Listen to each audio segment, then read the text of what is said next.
He looked at you with eyes that were absolutely piercing, not hostile, just real sincerity that said this man is unusual. He was small, even by Vietnamese standards. Only 4 feet 11 inches tall and barely 100 pounds, he appeared frail. He tried to project this image of himself as a simple, modest, emaciated, kind of wandering scholar. In fact, he was a tough guy.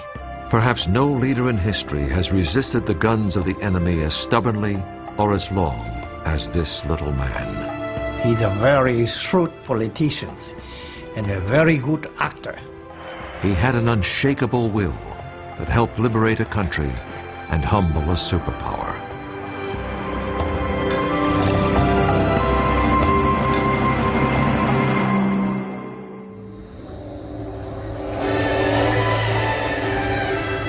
In the late 19th century, Indochina was France's most valuable colony.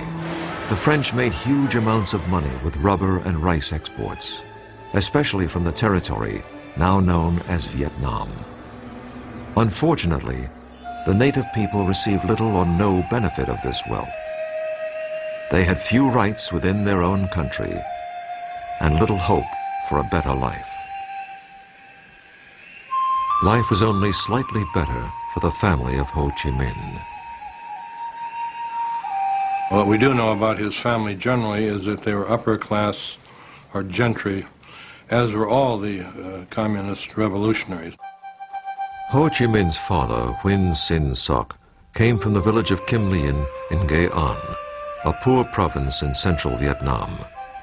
On May 19, 1890, his wife gave birth to their third child and their second son. He was named Nguyen Sinh Cuong, but would one day be known around the world as Ho Chi Minh. When Ho turned 11, tragedy struck the family.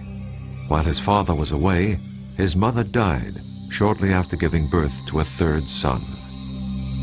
You can imagine the effect this had. I mean, being faced with the fact that his father was away and his mother had died, and he was responsible for this, basically an infant. And when his father came back to Hue, he took him back to his home village. Ho Chi Minh's father served as a mandarin or local official and spent a great deal of time away from home. Fortunately, relatives and family friends helped take care of Ho and his brother and sister. Initially, Ho's early education was in the traditional study of Chinese characters and Confucian philosophy. But in his early teens, his father apparently became convinced that for his sons to succeed, they needed a French education. He sent both of them to a preparatory school run by the imperial regime in such a way as to instruct the students in the French language and French culture. Though Ho's father worked for the imperial bureaucracy, he routinely criticized it for so easily relinquishing the country's independence to the French. He was recalled to Hue, and eventually he was dismissed entirely from the bureaucracy.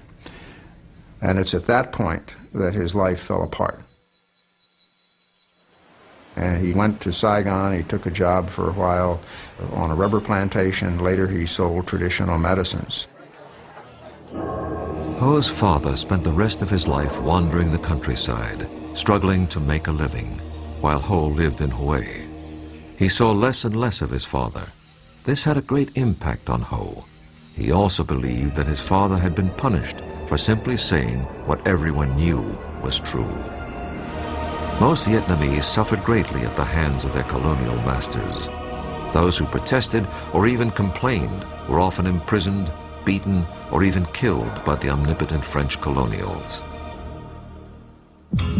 In 1908, at the age of 17, Ho was studying at the prestigious National Academy in Hue.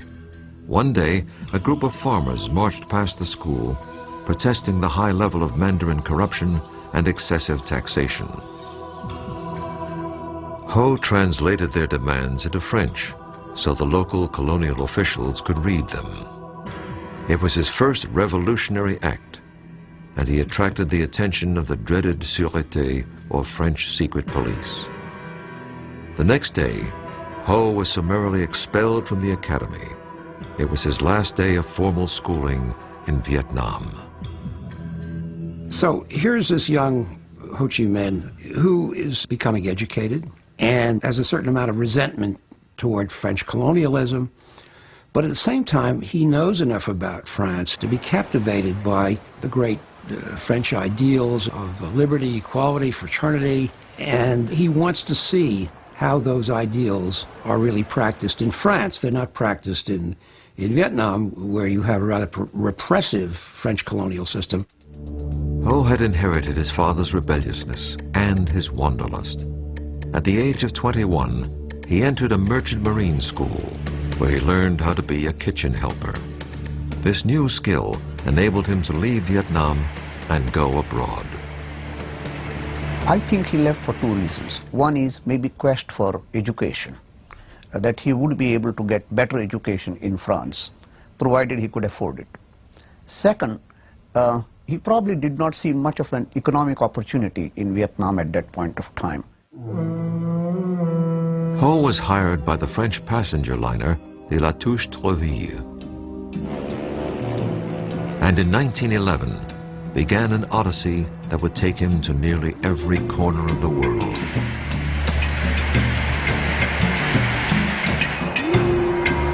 Over the next few years, he saw the terrible impact of colonialism on many other countries. This had a profound influence upon him. Finally, Ho arrived in France. Despite his anti-colonial sentiments, Ho applied for entrance to the French colonial school that trained officials to serve in France's colonies around the world. This was hardly the career path of an anti-French revolutionary. Ho's application was turned down. There's no indication as to how he reacted to the rejection, except that we may assume that it probably strengthened his assumption that he couldn't expect to work from within the system, that he was going to have to work outside the system. In other words, it could very well have been one of a whole series of steps that eventually led him into becoming a revolutionary. Ho wandered around France for a year or so. He supported himself with a variety of odd jobs, including gardening and dishwashing. He went back out to sea between 1911 and 1917, traveling to Africa, South America, and even the United States. On one trip, he reportedly jumped ship in Boston and made his way down to New York City. I mean, here he is seeing, as it would be to any kid from this faraway place, the skyscrapers, the highways, taking the subway up to the Bronx, taking the ferry to Hoboken. He was absolutely dazzled by the Statue of Liberty and everything it represented. While working as a dishwasher in New York's Chinatown, Ho was amazed to learn that immigrants in the U.S. were entitled to legal rights that the Vietnamese weren't allowed to have under the French in their own country. He said, I was with the lowest labor types in New York. There were blacks, there were Chinese, and they weren't quite as well treated as the Anglo-Saxons. But he said, you know, they could all vote. And this impressed him tremendously. Shortly before the start of World War I, Ho left America and sailed to England. He found work in the kitchen of the famous Carlton Hotel under the legendary French chef Escoffier. Escoffier is very impressed by Ho because Ho speaks French, because he's very courteous, and eventually is promoted to being the assistant pastry chef. While in London, Ho had met many other passionate anti-colonialists from places like India, Africa, and Ireland. These contacts rekindled Ho's own nationalist notions. He rededicated himself to liberating his homeland. In 1917, he decided to forego a promising career as a pastry chef and move to Paris. He would learn how to become a revolutionary.